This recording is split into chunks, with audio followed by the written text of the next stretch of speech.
The minute you say, no, you know something, we're going to try democracy, we're going to try capitalism, because organized crime is not capitalism, but markets. We're going to try democracy and free markets and all this stuff, and we're going to let this technology out of the lab and into the real world, so we don't need electricity bills of $300 to $500 a month. Basically, what would it be? I don't know, $10, $20 a month. So we're gonna integrate all this stuff, and we're gonna create alignment so that people can trust each other again. We're making up with force what we don't need force to do. What trust can do if people can trust each other. But that requires that the insiders have to respect the same laws that they require of everybody else. That's a big, big change. So the reality is, if we're going to keep running things where there's a positive return to investors and a negative return to the whole, then there are no solutions. The minute we say, okay, you know something, we're going to run our capital and we're going to make our decisions based on what has the highest total economic return, then suddenly you're talking about wealth creation that literally most people in my generation can't even fathom.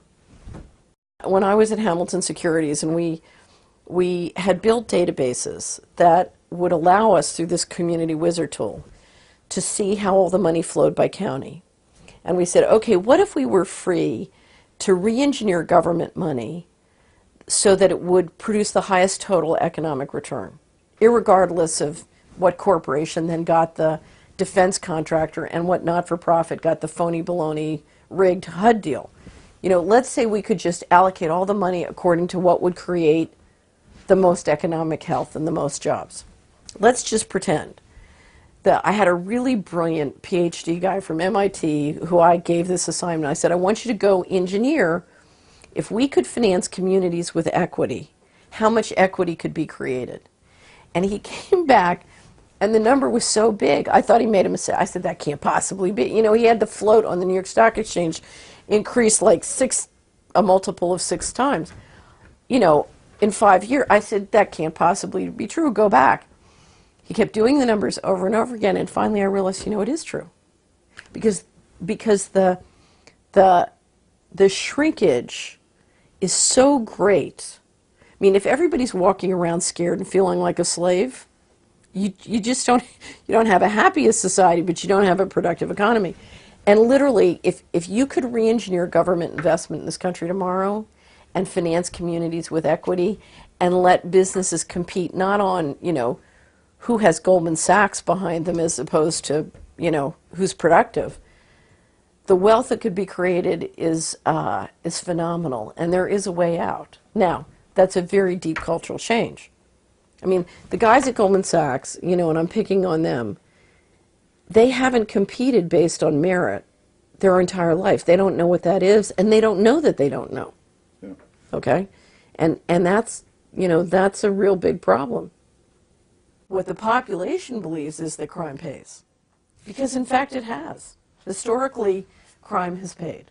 And we're coming into an end game, and the question in that end game is, a lot of the people who've been following the criminals because they thought it paid are now discovering maybe it's not going to pay. But to date, it always has. The health care bill is an effort to satisfy. You have a whole group of people who are out of alignment politically. So you have pharmaceutical companies and insurance companies that want to make more money, even though their businesses have what I call a negative total economic return. In other words, the health of Americans continues to deteriorate, and the more money they make, the more our health deteriorates.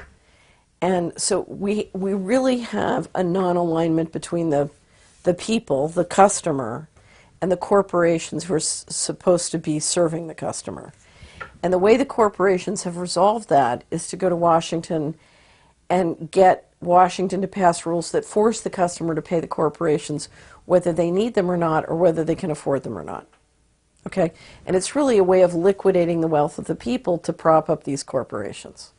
So, for example, people in New Zealand or Mexico will describe the fact that they can buy lots of drugs, pharmaceutical drugs, for 10 cents on the dollar of what we pay here.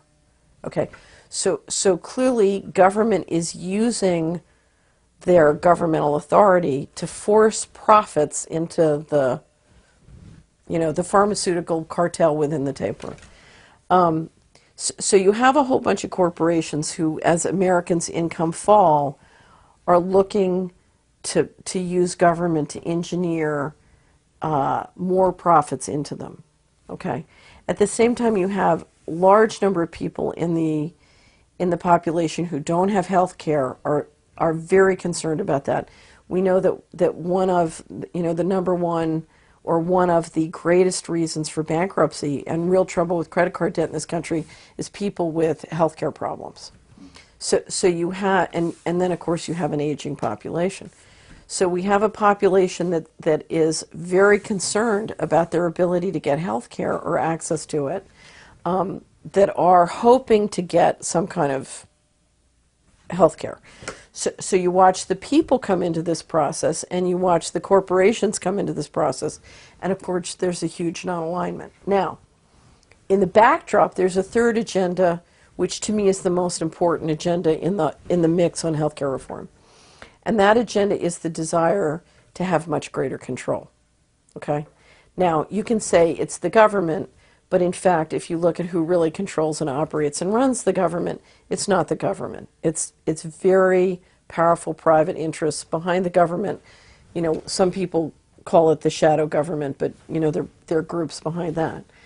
And if you look at the provisions that have been discussed for controlling doctors, dictating to doctors what their policies will be, requiring disclosure to the government of all sorts of confidential private information about people and their health, you're looking at one of the most effective tools to implement fascism that I've ever seen. Now, let's go back. If you and I were to walk into Washington and say, oh, we have these 21 agencies. We have the Department of Housing and Urban Development. We have the Department of HHS, Health and Human Services. We have the military. We have all these different agencies. You would see lots of different agencies. That's not what I see. What I see is 3 defense contractors who control and operate the databases and the IT systems for all 21. So I don't see 21 agencies. I see Lockheed Martin. Okay, I see DynCorp. I see, and they have the data. They have this data and this data and this data and this data and this data. Okay, now let me step back in time. Edwin Black wrote a magnificent book on the Holocaust about IBM helping the Nazis build the database operation they needed to implement the Holocaust. Okay, now, who's just been chosen as one of the lead contractors on our census? IBM, okay?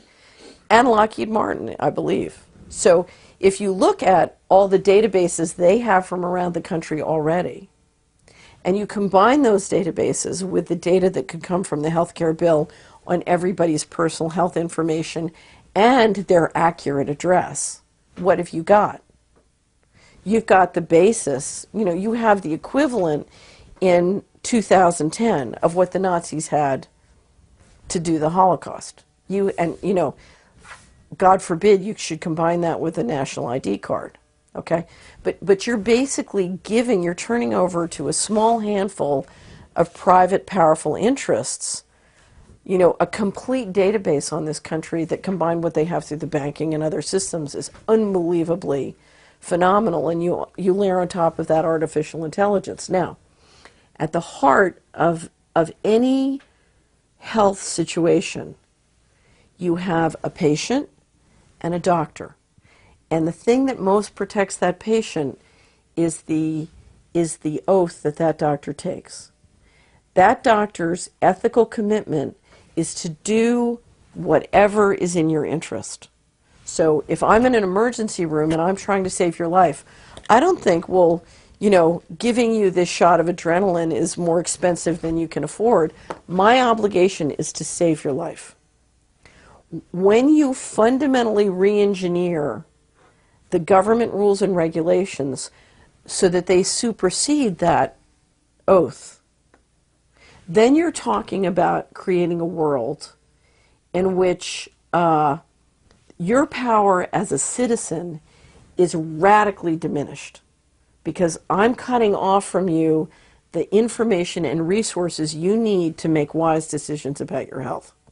Now, we're talking about health care. That change is happening across the board. The IRS is requiring tax preparers to enroll in, with the IRS and become not your tax preparer with ethical obligations to you, but their enforcement arm. So it's your doctor, it's your tax preparer, it's your accountant. All across the board, the professionals that you use in every aspect of your life are suddenly having their regulatory structure re-engineered so that person's ethical obligation is to the government and not you. And what that means is you can then be literally at the most intimate levels of your life and your finances. Your whole life can be engineered to serve the corporations and not you.